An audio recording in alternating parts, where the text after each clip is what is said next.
नमस्कार, city post live में आप सभी का स्वागत है और मैं हूं अभिषेक तिवारी। 2014 में संसदीय चुनाव के वक्त राजनीति में एक नया रणनीति पैदा कर दिया गया और यह रणनीति उस वक्त सत्ता पाने में काफी कारगर भी साबित हुई।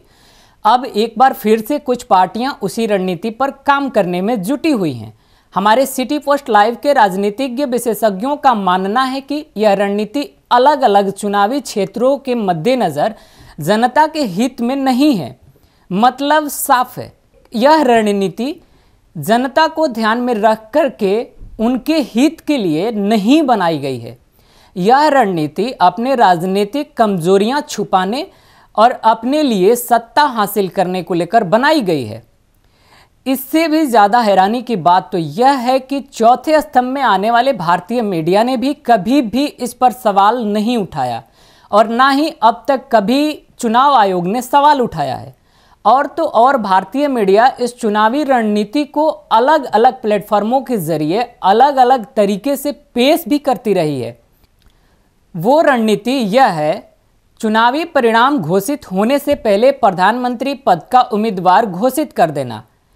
अब आप खुद सोचिए, मान लीजिए प्रधानमंत्री पद के लिए बीजेपी के तरफ से इस बार भी माननीय नरेंद्र मोदी जी को उम्मीदवार घोषित किया जाता है और होगा भी कुछ ऐसा ही।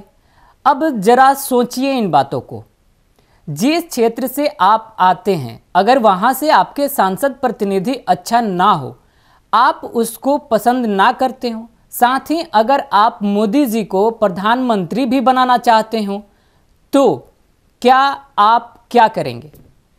क्योंकि आपके क्षेत्र का विकास संसद महोदय के हाथ में है और देश का विकास फिलहाल तो नरेंद्र मोदी जी के हाथ में है।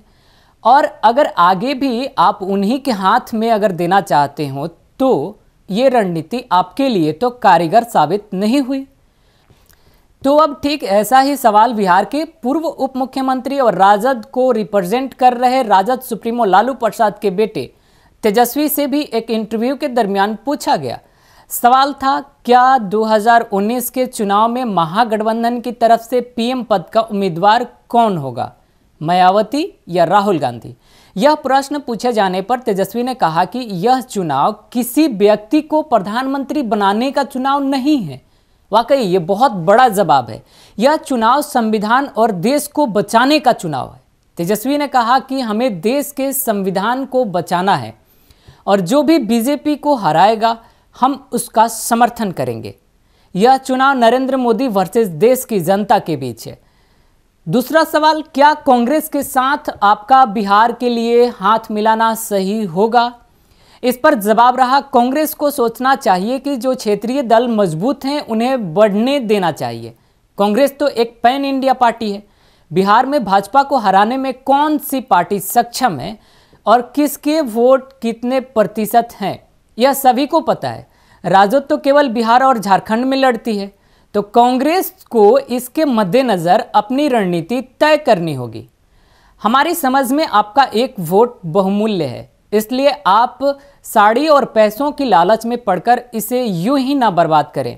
आप अपनी अहमियत को समझें और फिर वोट जरूर करें। ये आपका संवैधानिक अधिकार है। इस खबर में इतना ही। आगे के लिए क्लिक करते रहिए सिटी पोस्ट लाइव। अगर अभी तक आपने हमारे चैनल को सब्सक्राइब नहीं किया है तो सब्सक्राइब कर दें ताकि हमारा हर एक न्यूज़ आपको मिलता रहे। अगर आपको यह कार्यक्रम पसंद आया हो तो लाइक कर दें। और भी ऐसे कार्यक्रम लेकर हाजिर होते रहेंगे। फिलहाल आप दीजिए इजाज़त। नमस्कार।